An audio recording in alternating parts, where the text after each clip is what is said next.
ఓం నమ శివాయ. ఓం శక్తి సదాశివం.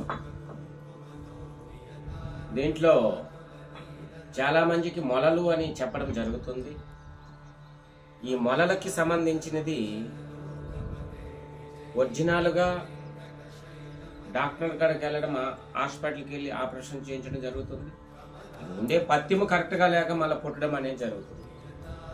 దీనికి మొలల కోసం ఈరోజు మనం చెప్పగలిగింది ఏంటంటే, అత్తిపత్తాకు కునుకాకు అని అంటారు. ఈ కునుకాకుని మెత్తగా నూరి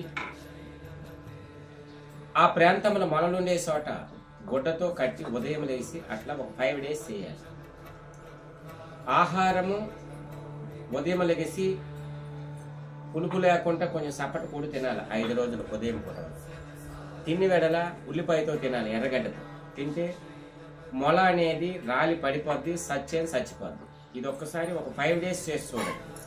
ఓం నమ శివాయ. ఓం శక్తి సదాశివం.